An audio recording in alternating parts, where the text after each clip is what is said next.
Terrific, thank you. Welcome again to everyone listening in today, and happy holiday season. Today we'll be talking about some of the major trends and themes to watch in the food and beverage space for 2019. To kick off the presentation, we'll be introducing the new NEXT framework that we've developed at CB Insights. If you've been following our work, you may have seen this popping up in a few industries already over the past few weeks, and we'll be using this throughout the presentation today. This framework judges emerging trends by market strength on the x-axis and industry adoption on the y-axis. We consider a variety of signals along each of these axes. You'll get these slides later again, but just for an example, on the industry adoption side, we look at how whether incumbent corporations are buying into the trend from a client perspective. While on the market strength side, we looked at things like market sizing forecasts, R&D investments that could signal future growth in the industry, and more. And here we have the NEXT framework for the food and beverage space in 2019.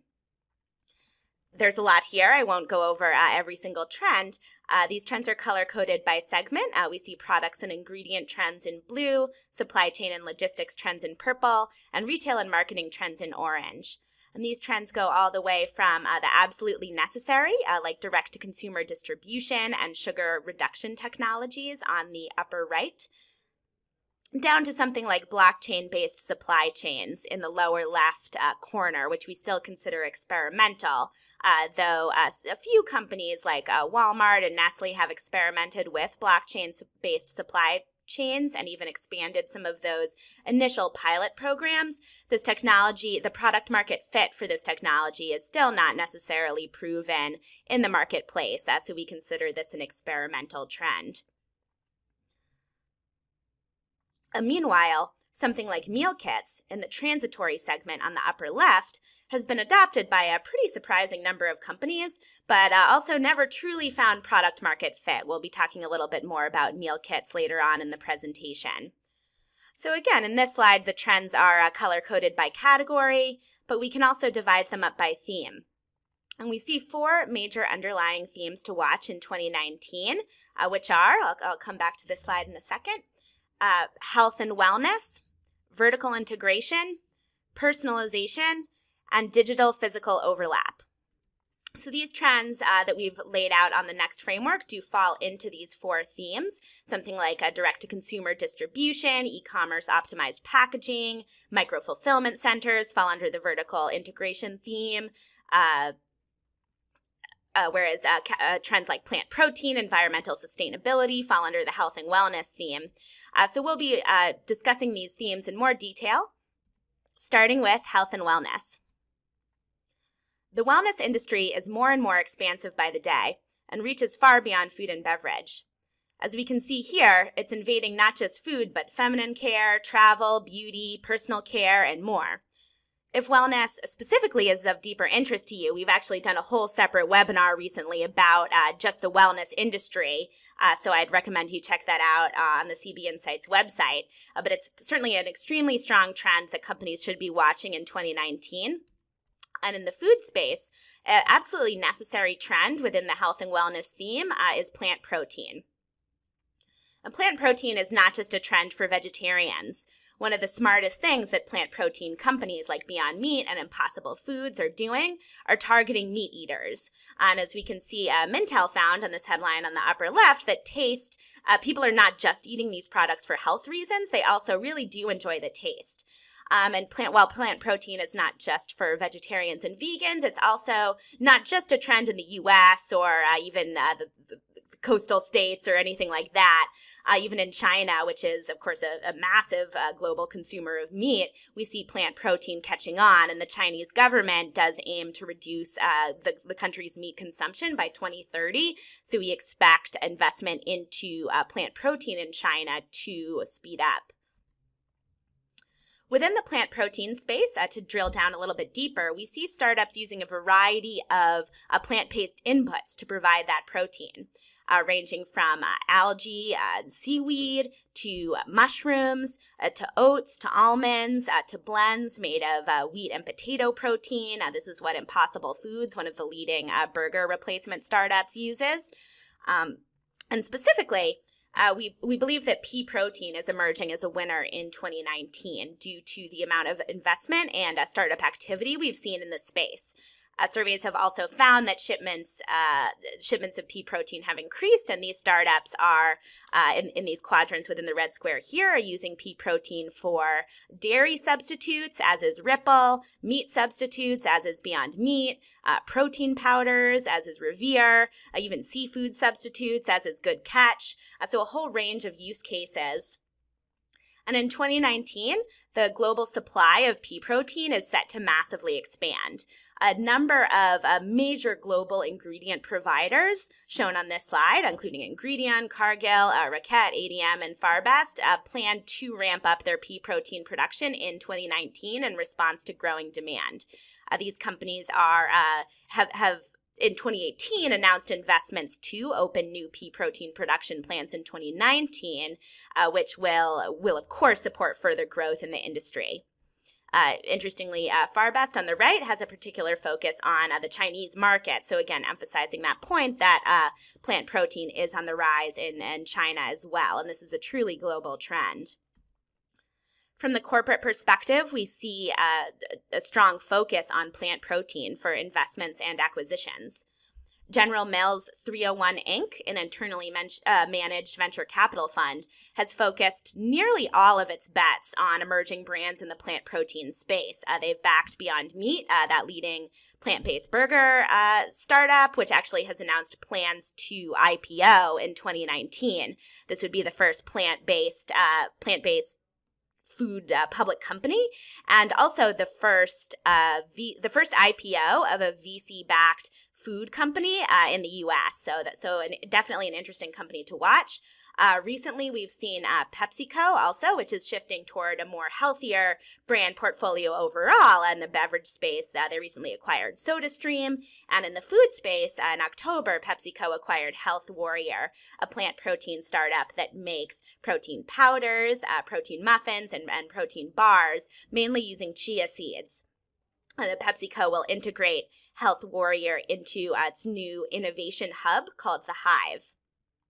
And then on top of that, just a couple weeks ago, Kraft Heinz acquired Primal Kitchen, which uses plant protein to make condiments that fit into the paleo diet. Also protein bars and collagen proteins.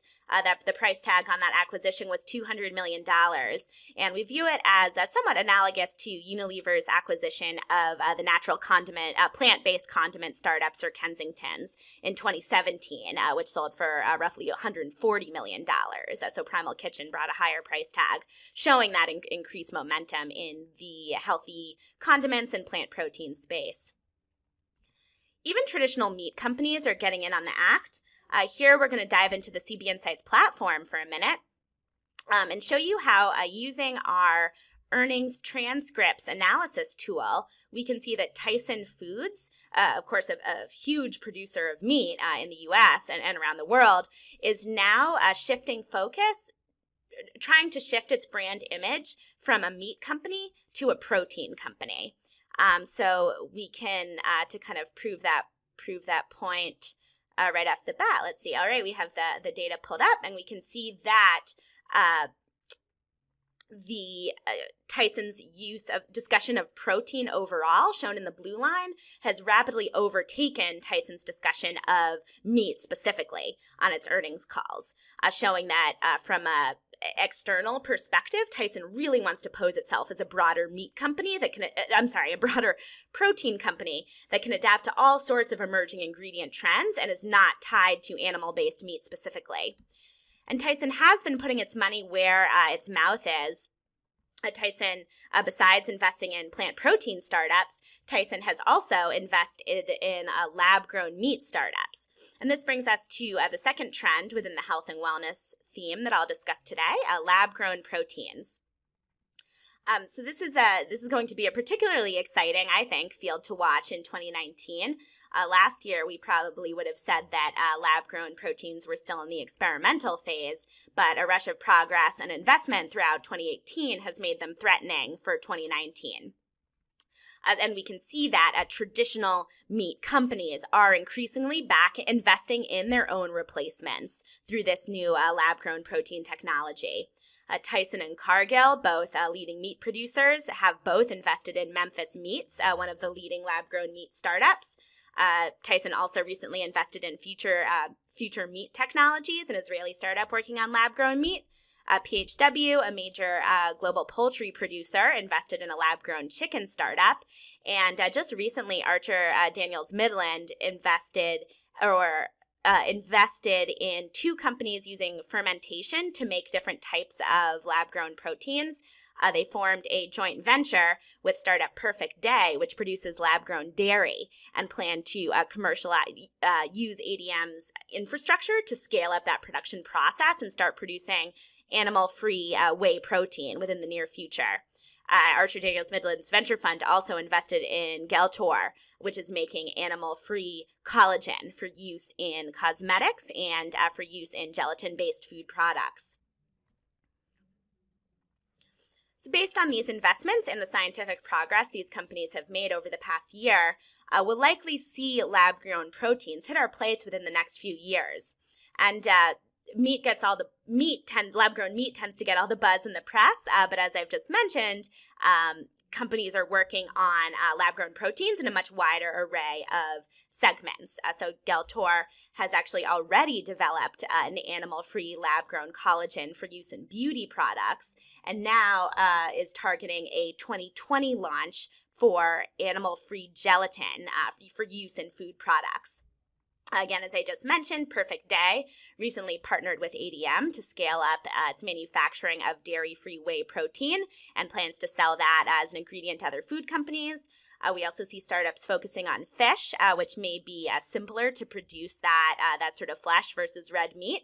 Wild Type is focused on salmon, and Finless Foods is focused on bluefin tuna.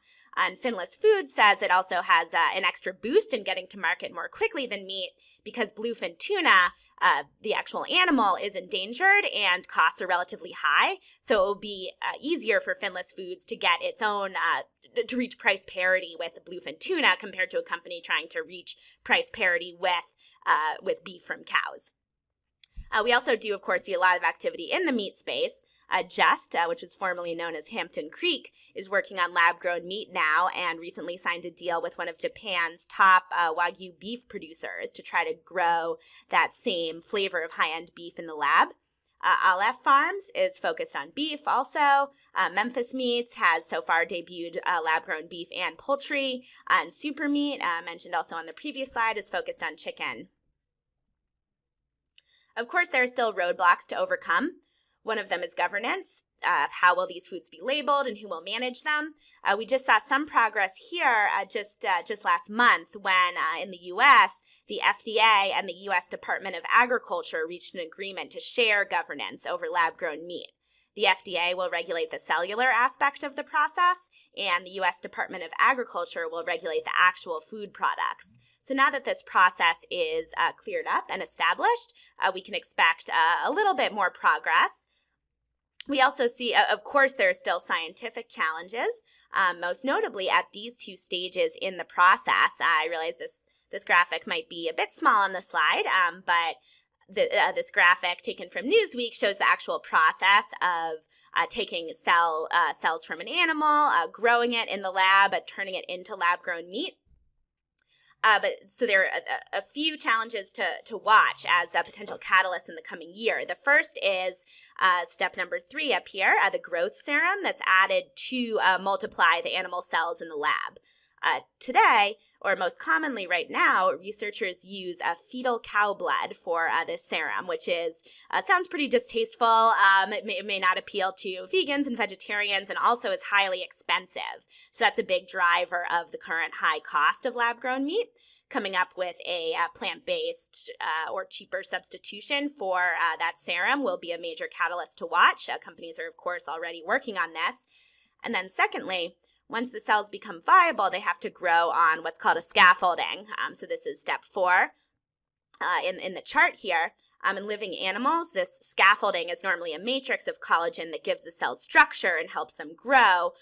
So right now, researchers are trying to figure out what type of scaffolding is best to use and are working on a range of inputs, including mushrooms, broccoli, various plants. This process, the process to produce scaffolding from plants involves taking a leaf or a piece of broccoli and draining the cells from it so that all that's left is the cellulose walls, and meat cells can then grow into the space that those cells have left behind. Right now, researchers are using just normal spinach leaves or broccoli that they bought from the stores to experiment with this process, but there's also discussion that in the future, researchers could genetically engineer plants to make particularly good scaffolds in which to grow lab-grown meat and other proteins. So two major catalysts here to watch out for. We'll now move on to the next trend within the health and wellness space, wellness-focused branding. We put this in the transitory category on our framework, since all trends in branding are inherently transitory to some extent, and of course, consumer preferences change. But for the time being, big brands are diving deep into wellness, and this does attract consumers. Here on this slide, we can see a selection of new small brands that big food players have launched over the past few months. These small brands also tend not to broadcast their affiliation with the parent company, interestingly, to kind of appeal to people who are looking for something more local and more unique.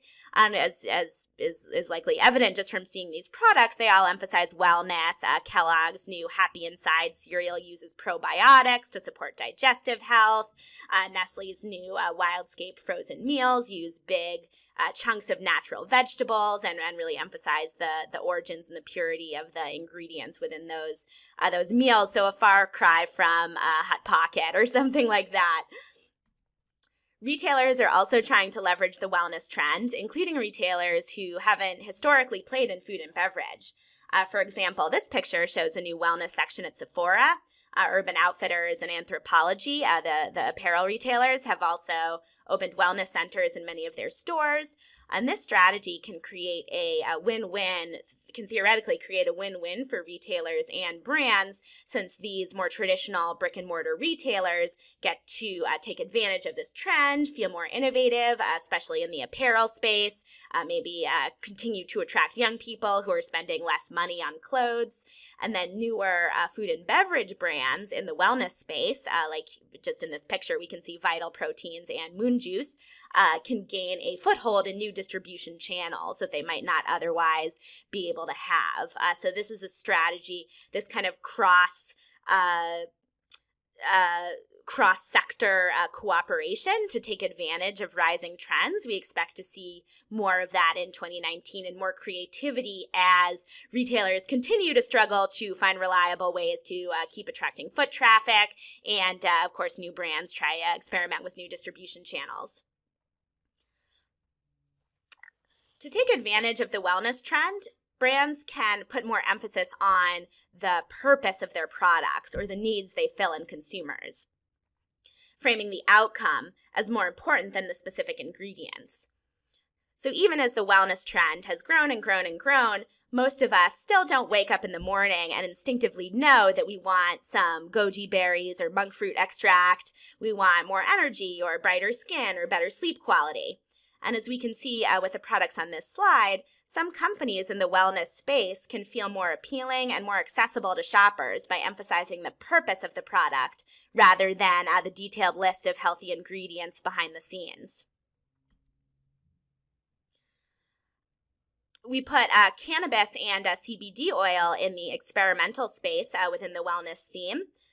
Of course, global food and beverage companies are still pretty wary of discussing plans to move into this space, since cannabis is still federally illegal. But just on December 12th, Congress in the U.S. approved a bill to make CBD oil legal at a federal level. CBD is the non-psychoactive part of cannabis that many believe promotes relaxation and mental wellness. And it's been popping up in things like oils or lattes or other beverage products in select states. And we do expect that trend to continue now as companies will start integrating CBD into products to try to attract wellness-conscious consumers. For actual cannabis, which includes the psychoactive ingredient of THC, beer companies are so far leading the charge. Constellation Brands, which makes Corona and other beer brands, invested $4 billion into cannabis producer Canopy Growth in August, following a smaller investment in 2017. So they're doubling down on that relationship and planning to produce cannabis beverages for the Canadian market. Molson Coors Canada also partnered with the Hydropothecary Corporation to develop non-alcoholic cannabis-infused beverages for the Canadian market. So as on the one hand, beer consumption is decreasing among many young people. We've also written about this on the CB Insights blog.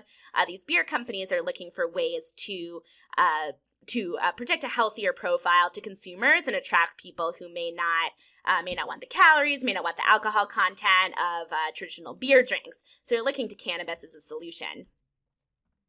And then even though the cannabis industry is still in its early stages, we're already seeing the beginnings of consolidation.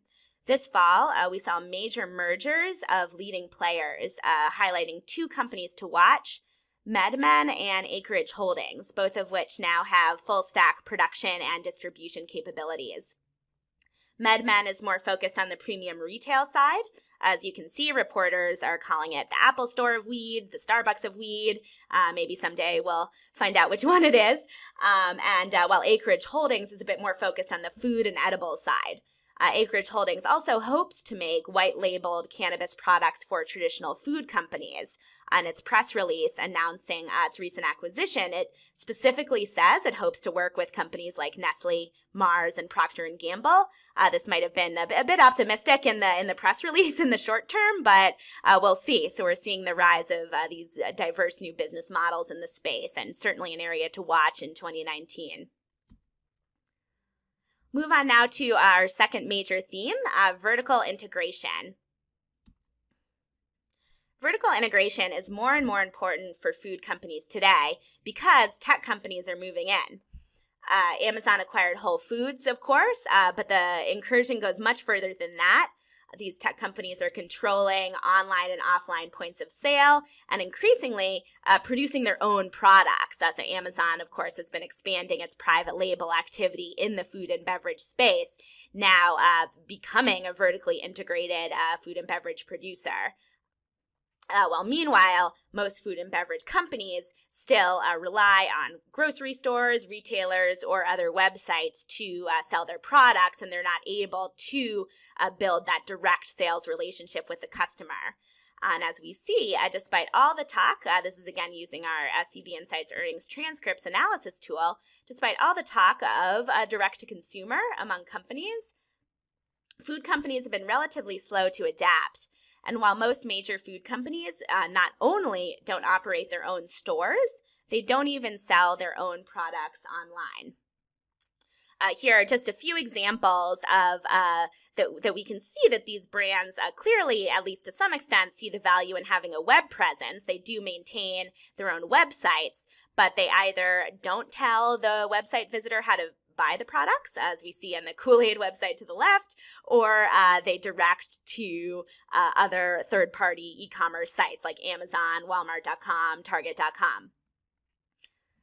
Of course, for food companies, it's to set up direct-to-consumer operations is much, much more expensive than just putting up a website. You need to completely adapt your supply chain and logistics operation. But this is really going to be a challenge for food brands moving forward. And if they have not started yet, and even kind of gaining more control over their own products' web presence, when will they start? And selling on Amazon, of course, can be dangerous as Amazon does continue to expand its private label food and beverage products. Amazon can use the data it gathers on other brands' performance and then use that to design its own products and also to intercept shoppers and promote personally targeted marketing messages. For example, on the left, Amazon at least piloted a program where they would redirect shoppers that were looking for a specific branded product. Amazon would try to redirect that shopper to Amazon's own private label products. On the right, this is from an interesting patent that Amazon filed recently where, in which Alexa would be able to sense if a user's voice sounded sick and then proactively ship the user chicken soup, cough drops, or other products. And of course, in a situation like this, what products is Amazon going to ship? They're going to ship their own private label products. So as Amazon continues to use its data to monetize the data it's gathering by turning that data into private label products, it's going to be a dangerous partner for food and beverage brands. Furthermore, while, of course, selling on Amazon is great for long-term sales, it's not so, great for short-term sales, it's not so great for long-term brand building, let alone that emerging private label threat. So to take just Pepsi as an example, and not to beat up on Pepsi specifically, but they do over $1 billion annually in e-commerce sales, which is fantastic. But over the longer term, Amazon is building up its own snack and drink business. And look how Pepsi's products get presented on Amazon. Despite all the sponsorship money they're paying, the company doesn't get a lot of freedom for storytelling, brand building, personalization, etc. And here's what brands can do when they have the freedom of their own direct-to-consumer websites and when they take advantage of that freedom. So far, many e-commerce sites, direct-to-consumer sites, and e-commerce marketplaces have tended to show food products just as they would on store shelves, simply by taking a picture of the food box and throwing that up on the website. But of course, food needs to be in packages when it's in stores, but it doesn't need to be in packages online. It's much better with this added freedom to show people what's actually in the product, maybe to add some more information, talk about the ingredients. Startup Daily Harvest does this really well. We can see some images from their site on the right. They don't show any packaging on their website. They just show what's inside the products, and this makes its frozen meals look much more appealing than just taking a picture of the outside of the box. So this brings us to a trend that's in the threatening category in 2019, and perhaps because brands are not yet investing in it as heavily as maybe they should, which is revamping the packaging of products specifically for e-commerce. So Amazon has played somewhat of a role here. They frequently reach out to CPG companies, encouraging them to revamp their packaging in certain ways. But we see a few key themes to key strategies to watch. One is making the packaging more appealing to encourage unboxing, videos, social media sharing, pictures, things like that, especially for subscription businesses. This is a pretty important, this can be a pretty important lever for social media marketing. Packlane is one packaging startup that works with a number of companies on this strategy. We also see companies experimenting with using pouches and bags to offer more lightweight packaging that's easier for shipping. Lumi is one packaging provider here that works with, that's VC backed and works with a number of direct-to-consumer startups. And we also see how the packaging can be revamped to change the product itself. So this is one small example, Copper Cow Coffee, an emerging startup that just got off the ground pretty recently. But they offer a pour over instant coffee in which the pour over filter is actually built into the package itself, as we can see in this picture. So this shows how changing around the packaging can sometimes encourage entirely new product formats that can better engage customers. We'll move now to personalization. Looking at fully personalized foods, people have always talked about personalized products. We can see one example here from the 1960s, a U.S. News report talking about the glorious future of the 1990s filled with personalized foods. But what's changing now is that we have the technology to support personalized food products. It's really a challenge for personalized foods. Companies need to first understand the shopper's needs. Two, does the shopper want to lose weight? Does the shopper want to have more energy? Two, understand what food products will actually help meet those needs. And of course, with this can be unclear sometimes. And then 3, actually produce it and ship it to the shopper. So kind of inherently, you need to have direct-to-consumer distribution set up, which, as we just saw, many food companies don't, because you need to have that personal relationship with the shopper to gather that shopper's personal data. And then, of course, food's a relatively low-margin product already, so to add the extra expense of manufacturing personalized food items is certainly a challenge, which is why this fully personalized foods does remain in the experimental category in 2019. We're seeing some experimentation. For example, Nestle recently launched a pilot program in Japan where users could receive fully personalized smoothie pods. This is launched, going on right now with roughly 100,000 participants in Japan. And then we are seeing fully personalized products in the beauty space, where products have higher margins, and at least 2 of these companies, Function of Beauty and Prose, are digital native startups with direct-to-consumer distribution already set up. So both these startups rely on online assessments and then manufacture fully personalized shampoos and conditioner for shoppers. So in watching the future of personalization in food, it will be important to watch what's going on in the beauty space, which is somewhat ahead. And we're also seeing some direct-to-consumer startups offer fully personalized vitamins and supplements based either on online assessments or at-home DNA tests. Along with personalization, we're also seeing a growing trend in CPG of standardization, like we saw from the startup Soylent, the bottled meal startup, as we can see in the top left picture here, or startup Brandless, the bottom left picture, which has now raised almost $300 million at a $500 million valuation. These startups offer a pretty standardized line of products and promise a curation of those products. But so both this curation and the personalization reduce the burden of choice for customers.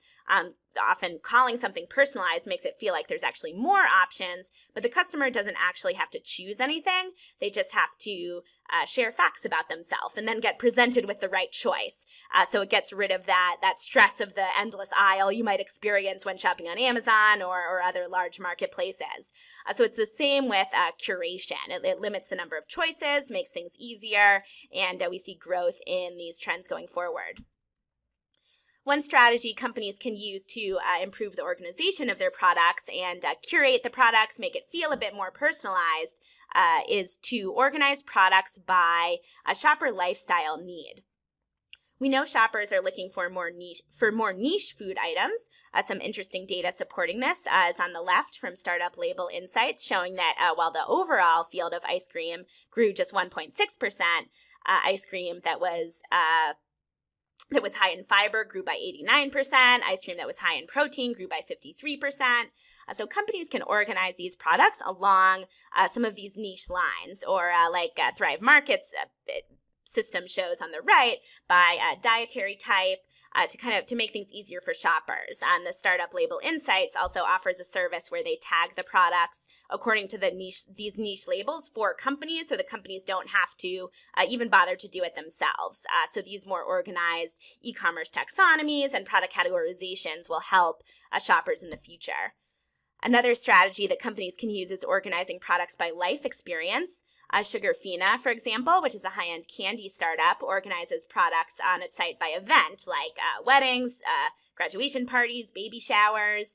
We could also see this strategy gaining traction in other food companies or alcohol companies, where people can search more by what the purpose of their purchase is, rather, even if they don't know necessarily exactly what they're looking for. In the transitory space, meal kits have been a bit of a craze in the VC world for a few years, and meal kits, like some of the ideas we were just talking about, promise to curate products to make cooking dinner more convenient and reduce the burden of choice of that question of what to make for dinner each night. However, that funding bubble has popped. Blue Apron, the leading meal kit company, which went public, has seen its stock price plummet pretty steadily. They even tried to move into brick and mortar to boost their sales, partnering with Costco. But in another blow, Costco just bumped Blue Apron kits off its shelves for the 2018 holiday season. So we'll see if they can repair that relationship. But many meal kits are discovering that the high expense of building a supply chain for perishable food items was simply too expensive. Never mind building supply chains for perishable food items where you're shipping different types of perishable food items each week and need to design and optimize the menus, etc. Many also maybe took on too much VC money and tried to expand too fast and spent too much money acquiring new customers who would then quickly churn. They faced pretty high customer acquisition costs. So meal kits don't really seem to be sustainable as long-term standalone businesses, at least at the scale that venture capitalists might hope. But they can be good marketing tactics for grocery stores, and a number of grocery stores have acquired meal kit startups, including Albertsons and Plated, and Kroger and Home Chef, and they now sell these kits in stores to make the grocery shopping process easier for shoppers. Finally, we'll discuss today the blend of digital and physical channels. Obviously, for years, people have been talking about the changing customer journey and the idea that people are seeing products in stores and then ordering them online and vice versa. But today, there are more opportunities than ever to layer digital tools over the physical world.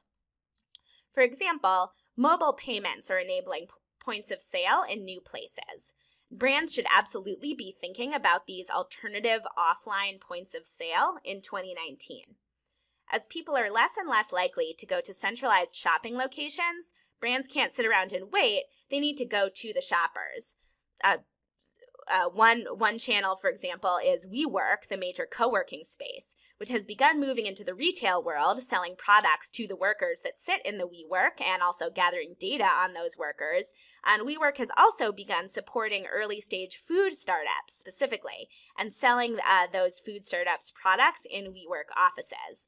So the WeWork and other office spaces could be increasingly valuable partners for brands. We also see potential in monetizing the ride-sharing economy, which of course is huge. Uber, Lyft, Grab, Didi, etc. And we're seeing some startups beginning to help brands monetize the ride-sharing economy. Firefly just raised $21 million the other week, and they installed digital advertising tablets inside Uber cars and give the Uber drivers a cut of that commission, while Cargo, which is a bit more developed, they've already officially partnered with Uber in the US and Grab in Asia. They work with brands like Mondelez, Advil, Burt's Bees, Kellogg's to stock snack and drink products in Uber cars and encourage riders to buy those products using a mobile app. And they then scrape data from that mobile app and feed that data back to brands. So one very clear example of how that digital layer on top of the physical world, that push to the mobile payment, can help brands gather new data that was inaccessible before. Looking forward in this sharing economy, there may be more opportunity in travel. While brands are beginning to monetize Uber in the ride-sharing space, Airbnb, of course, is massive, but has not yet really been monetized by brands. And as we are seeing luxury brands start to move into the hotel space, actually, and just the other day, LVMH spent several $1 billion to buy a luxury hotel chain as well. So another example here. But CPG brands could start to potentially monetize Airbnb listings by partnering with Airbnb hosts to provide them with bulk cleaning supplies or encourage them to promote certain products to their guests or leave out mini bars, etc. So interesting opportunities that are created by new technologies in the offline space. Voice commerce is another one of those digital layers on top of the physical world. But this is still a trend that's definitely in the experimental phase. Amazon's Alexa pretty much owns the voice commerce market today in the US, But a report from a publication, The Information, this year found that only about 2% of Amazon Alexa users tried even shopping for products at all in 2018 using Alexa, and only even a much smaller proportion of that 2% went back and tried ordering more than once. So this isn't a great track record so far, and Amazon is encouraging food and beverage brands to encourage their own customers to order through Alexa and that sort of thing. But today, it does seem that voice ordering may benefit Amazon by collecting more shopper data than it brings benefit to the shoppers or to the brands that might promote it. In-store robotics will also be an experimental trend in 2019. We did see some activity in the robot space in 2018 and 2017 with robots that would interact with shoppers and greet shoppers. But most notably, the Pepper robot on this slide, launched by SoftBank in 2015, was installed in over 10,000 stores, hotels, and other venues, and that novelty factor, the chance to see Pepper, drove a short-term bump in traffic. But ultimately, Pepper was not providing real value to the guests, and a Nikkei survey found that only a very small proportion of companies plan to renew their Pepper contracts in 2018. So we see that these robots that interact with shoppers right now can't necessarily do a better job than humans can. It's really about the novelty factor. But meanwhile, inventory management robots, warehouse robots, of course, are gaining traction behind the scenes, and that is likely, in 2019, the more meaningful trend to watch. And then just looking forward to close things out, facial recognition has been expanding pretty rapidly in China, helping businesses offer pay-by-face options where shoppers can simply smile into a screen and pay automatically.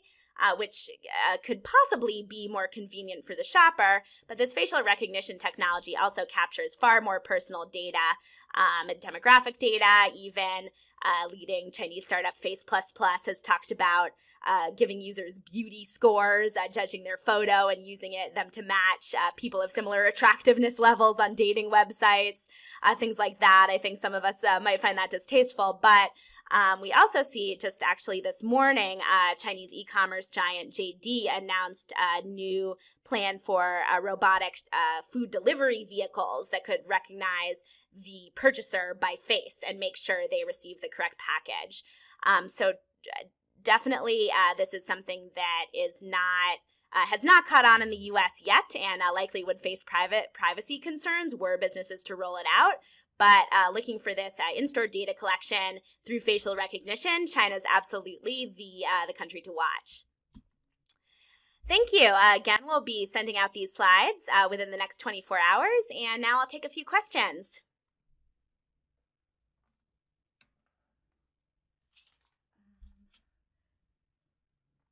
Great. We have a question about the food sustainability trend in 2019. Is the trend only focused on clean meat, or is it also impacting packaging and plastics? So absolutely, it's impacting packaging and plastics. I didn't discuss this in this specific webinar, but many companies are trying to streamline their packaging, particularly for online orders. This was actually a major challenge that Blue Apron and some other meal kit startups faced, is that people felt that receiving these huge packages with just a small portion of each ingredient packaged in its own little plastic bottle with big dry ice packets at the end of at the bottom of the package and styrofoam to keep everything safe was simply too wasteful, and that really turned them off to the idea of meal kits.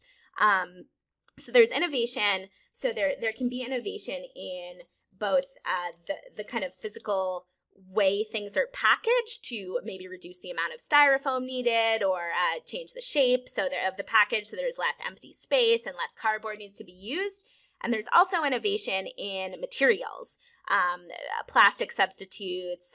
There's been some interesting early stage activity in the biotech space, things like transforming plant waste into plastic substitutes. Actually, startup Apeel is APEEL is a really interesting company to watch here, using organic byproducts from fruits and vegetables to create an invisible tasteless coating that extends the shelf life of fresh produce and therefore reducing waste hugely, and also tasting better for the customer.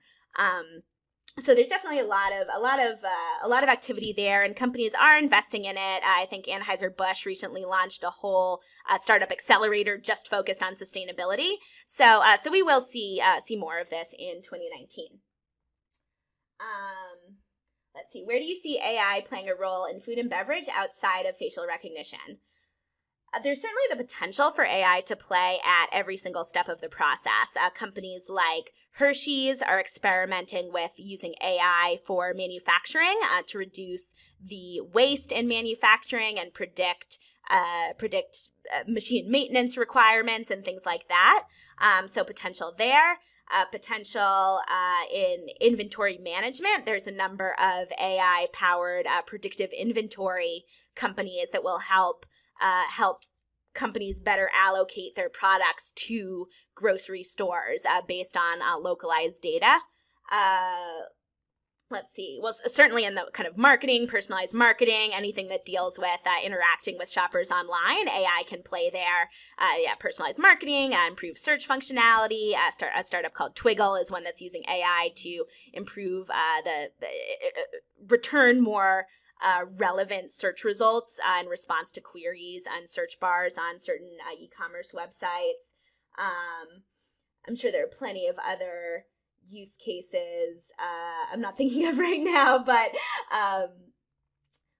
even for product development, actually, we're seeing companies working on AI to more rapidly test new flavors and roll out new food products.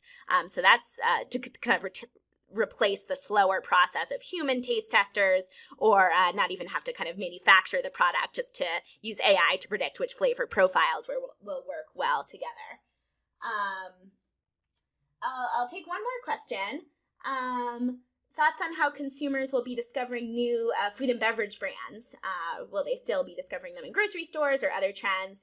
This is definitely a really interesting area to watch. I think in the offline space, that alternative offline points of sale infographic that I went over has some interesting ideas. I absolutely think that shoppers will be visiting grocery stores less due to the influence of e-commerce, but that doesn't mean they'll necessarily be shopping offline less. They may be less likely to drive 20 minutes to a supersized Walmart, but if there are small kiosks selling snacks in their office building, in the lobby of their apartment building, in their Uber car, at their gym, things like that, I think we'll see a kind of diaspora of points of sale, a kind of dispersal of points of sale in the offline space. And then, of course, online, all the typical Instagram, Facebook, social media, Amazon, despite the long-term risk, is certainly a very powerful player for short-term sales bumps. And then in the future, we may see more personalized targeting of personalized diets and food items. So thank you so much. Again, we'll be sending these slides and recordings out, and please check us out at cbinsights.com. Thank you.